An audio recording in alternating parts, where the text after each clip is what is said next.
عزیزان ملت اسلامیہ، دیکھیے خالق اکبر نے محبوب اکبر کو کس اس کو احتشام اور کس شان و شوکت کے ساتھ دنیا میں ظاہر فرما رہا ہے۔ وہ آیا تو بیواؤں کا سہارا بن کر کے آیا، وہ آیا تو یتیموں کا سہارا بن کر کے آیا، وہ آیا تو اس کے صدقے میں اللہ نے بے شمار نعمتوں سے ہمیں مالا مال کیا۔ اللہ تبارک و تعالیٰ نے اسی محبوب اکبر کے صدقہ و توسل سے سال میں ہمیں کچھ ایسی بابرکت اور عظمت والی رات عطا کی ہے کہ ہم ان راتوں میں اگر اپنے رب کے حضور حاضر ہو کر کے مانگتے ہیں، کوئی کہتا ہے پروردگار مجھے جاہ و حشمت دے دے، مولا مجھے اقتدار دے دے، مولا مجھے دنیا کی بادشاہت دے دے، گویا کہ انسان اپنی نفسانی خواہشات کے مطابق پروردگار عالم کی بارگاہ میں عریضہ پیش کرتا ہے، دعاؤں میں جاہ و حشمت مانگتا ہے۔ لیکن میں کہوں گا اے جے پور کے دیور مسلمانوں، اگر آپ کو اگر قسمت سے بھی ایسی راتیں میسر ہوں تو تم ان راتوں میں اپنے رب سے جاہ و حشمت مت مانگنا، اقتدار مت مانگنا، دنیا کی بادشاہت مت مانگنا۔ آپ کہو گے مولانا آپ ہوتے کون ہو پابندی لگانے والے، رات ہمارے لیے ہیں، رب سے کیا مانگنا ہے ہم مانگیں۔ آپ کون ہوتے ہیں کہ ہم پر یہ پابندی عائد کریں کہ ہمیں رب سے کیا مانگنا ہے؟ اگر ہمیں ان راتوں میں اپنے رب سے مانگنا ہو تو کیا مانگیں؟ تو آؤ اس اسٹیج پر علماء کرام سے ہم پوچھتے ہیں، مفتی ثناء المصطفیٰ سے پوچھتے ہیں، سید رفیق صاحب باپو سے پوچھتے ہیں، حضور آپ بتائیں اگر وہ بابرکت والی رات، وہ عظمت والی رات اگر ہمیں میسر ہو تو ہم اپنے رب سے کیا مانگے؟ یہی فرمائیں گے وہی مانگنا جو حضرت صدیق اکبر نے مانگا ہے، وہی مانگنا جو حضرت فاروق اعظم نے مانگا ہے، وہی مانگنا جو حضرت عثمان غنی نے مانگا ہے، وہی مانگنا جو حضرت علی مرتضیٰ نے مانگا ہے، وہی مانگنا جو حضرت بابا شمس الدین نے مانگا ہے، وہی مانگنا جو حضرت خواجہ نظام الدین نے مانگا ہے، وہی مانگنا جو حضرت خواجہ معین الدین نے مانگا ہے۔ اب آپ کا مطالبہ ہوگا مولانا ذرا یہ بتاؤ کہ ان اللہ والوں نے اس بابرکت اور پاکیزہ رات میں اپنے رب سے مانگا ہے تو کیا مانگا ہے؟ تو یہ علماء فرمائیں گے ارے سنو سنو، انہوں نے جاہ و حشمت نہیں مانگی، اقتدار نہیں مانگا، دنیا کی بادشاہت نہیں مانگی، اگر مانگا ہے تو عشق مصطفیٰ مانگا ہے، اگر مانگا ہے تو عاشق رسول ہونے کی دعائیں مانگی ہے۔ اب مجمع سے اٹھ کر کے کوئی شخص میری کلائی کو پکڑ کر کے مجھ سے سوال کر سکتا ہے، مولانا ذرا یہ بتاؤ کیا عشق مصطفیٰ کی بنیاد پر انسان کو جنت ملے گی؟ کیا عشق مصطفیٰ کی بنیاد پر انسان جہنم سے نکالا جائے گا؟ کیا عشق مصطفیٰ کی بنیاد پر انسان دنیا کے ہر میدان میں کامیاب و کامران ہوگا؟ تو ہاں میرا یہ دعویٰ ہے اگر تمہارے سینے میں عشق رسول ہے، اگر تم سچے عاشق رسول ہو تو تم دنیا کے ہر میدان میں کامیاب و کامران دکھائی دیتے ہوئے نظر آؤ گے۔ آپ کہو گے مولانا ایویڈنس کدھر ہے؟ آپ بتائیں ثبوت کدھر ہے کہ جو سچے عاشق رسول ہوئے ہیں وہ دنیا کے ہر میدان میں کامیاب و کامران ہوئے ہیں؟ تو آؤ تاریخ اسلام کا چیپٹر پلٹو اور دیکھو میرے آقا کریم صلی اللہ علیہ وسلم ہے، جنگ کا میدان ہے، آقا کریم صلی اللہ علیہ وسلم ارشاد فرماتے ہیں اے میرے صحابیوں ہمیں سامنے والی قوم سے جنگ کرنی ہے، ہمیں لڑائی کرنی ہے۔ صحابی بول پڑتے ہیں یا رسول اللہ ہم جن کے مقابلے میں جا رہے ہیں ان کے پاس لڑنے کے لیے ہتھیار موجود ہیں، ان کے پاس تیر و تلوار موجود ہیں، اے کائنات کے مسیحا ہم تو نہتا ہیں، ہم ان ظالم و جابر کا مقابلہ کیسے کریں گے؟ ہمارے پاس لڑنے کے لیے ہتھیار نہیں ہے۔ آقا کریم صلی اللہ علیہ وسلم ارشاد فرماتے ہیں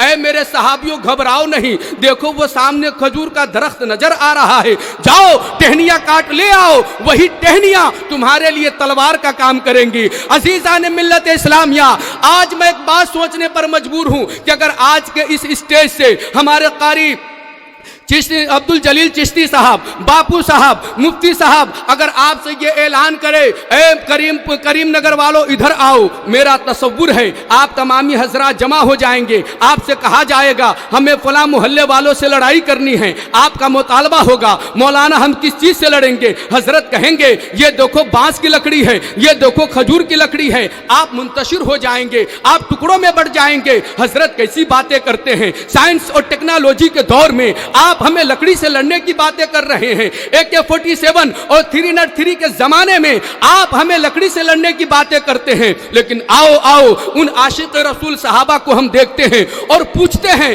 اے عاشق رسول صحابہ, جب آپ کو میرے آقا نے یہ فرمایا تھا کہ کھجور کی ٹہنیاں تمہارے لیے تلوار کا کام کریں گی, تو آپ نے یہ کیوں نہیں کہہ دیا تھا یا رسول اللہ یہ تو اتنی کمزور و لاغر ہے کہ اگر اس پر کفر کی تلوار پڑ گئی تو میرے ماں کی ممتا لٹ جائے گی, میرے باپ کا پیار چھن جائے گا, میری بہن کی الفت قربان ہو جائے گی, میرے بھائی کی محبت دور ہو جائے گی.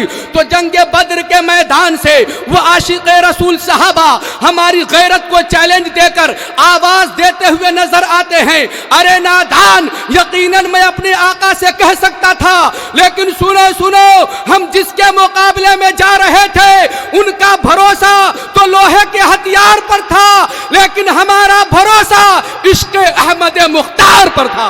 سبحان اللہ, سبحان اللہ. نعرے تکبیر, نعرے رسالت, مسلک اعلی حضرت زندہ باد, مسلک اعلی حضرت, زندہ باد, جشن عید میلاد النبی, زندہ باد. جشن عید میلاد النبی, سرکار کی آمد, سرکار کی آمد, دلدار کی آمد, دلدار کی آمد, حضور کی آمد. مرحبا. نعرے تکبیر, نعرے رسالت. یا رسول اللہ. عزیزان ملت اسلامیہ, تو آقا کریم صلی اللہ علیہ وسلم کی محبت یہ عین ایمان ہے.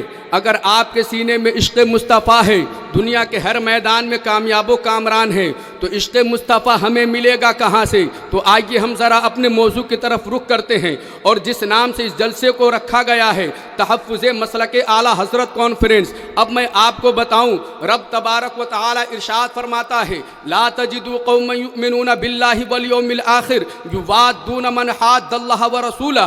اے محبوب آپ فرما دیجئے کہ جو اللہ پر اور یوم آخرت پر ایمان رکھتے ہیں, اللہ و رسول کے لیے وہ دشمنی کرتے ہیں اور اللہ و رسول کے لیے وہ دوستی کرتے ہیں, ایک مسلمان کے شان کے خلاف ہے کہ وہ اللہ و رسول کے دشمنوں کے ساتھ دوستی کریں. جس کا مطلب یہ ہے کہ اس آیت مبارک کا مطلب یہ ہے کہ اللہ و رسول کے دشمنوں کے ساتھ دشمنی کرنا, اللہ و رسول کے دوستوں کے ساتھ دوستی کرنا اس دور میں اہل سنت والجماعت کی یہی پہچان ہے. لیکن آج افسوس کا مقام یہ ہے کہ آج اعلیٰ حضرت کا نام لینے والے, اعلیٰ حضرت کے نام پر اپنے کاروبار کو پھیلانے والے, اعلیٰ حضرت کے نام پر اپنی تجارت چلانے والے, جہاں ان کے سامنے مسلک اعلیٰ حضرت کی بات آتی ہے در پردہ مسلک اعلیٰ حضرت کی مخالفت کرتے ہوئے نظر آتے ہیں. میں ایسے لوگوں سے کہنا چاہوں گا کہ سنو, اعلیٰ حضرت فاضل بریلوی رضی اللہ تعالی عنہ ہمارے وہ محسن ہیں جنہوں نے اپنے تن من دھن کو قربان کر کے ہمارے دین و ایمان کی حفاظت فرمائی ہے. یہی وجہ ہے کہ آج پوری دنیا کے کونے کونے میں, چاہے یورپ میں چلے جاؤ, ایشیا میں چلے جاؤ, افریقہ میں چلے جاؤ, امریکہ میں چلے جاؤ, ایشیا کے کسی بھی ملک میں چلے جاؤ, جگہ جگہ نگر نگر اگر کسی کا پرچم بلند ہے تو وہ اعلیٰ حضرت فاضل بریلوی رضی اللہ تعالی عنہ کی ذات والا بابرکات ہے. ایسا کیوں ہے؟ کیونکہ رب تبارک و تعالی نے ارشاد فرمایا, ان الذین آمنوا وعملوا الصالحات سیجعل لهم الرحمن ودا, کہ جو لوگ ایمان لائے اور جنہوں نے نیک عمل کیا اللہ رب العزت ان کی محبت لوگوں کے دلوں میں ڈال دیتا ہے. ایجنٹوں کی بنیاد پر کسی کی پیری مریدی نہیں چل سکتی ہے. اعلیٰ حضرت فاضل بریلوی رضی اللہ تعالی عنہ نے دلالوں اور ایجنٹوں کی بنیاد پر اپنے پرچم کو نہیں لہرایا ہے, بلکہ اعلیٰ حضرت کا پرچم آج پوری دنیا میں ان کے تجدیدی کارناموں کی بنیاد پر لہرا رہا ہے, محبت رسول کی بنیاد پر لہرا رہا ہے, عشق مصطفیٰ کی بنیاد پر لہرا رہا ہے. اسی لیے آج اعلیٰ حضرت فاضل بریلوی ملک ہندوستان میں ہے, لیکن آپ کا فیضان آج پوری دنیا میں ساون بھادو کی طرح برستا ہوا نظر آ رہا ہے. یہ اعلیٰ حضرت فاضل بریلوی رضی اللہ تعالی عنہ کا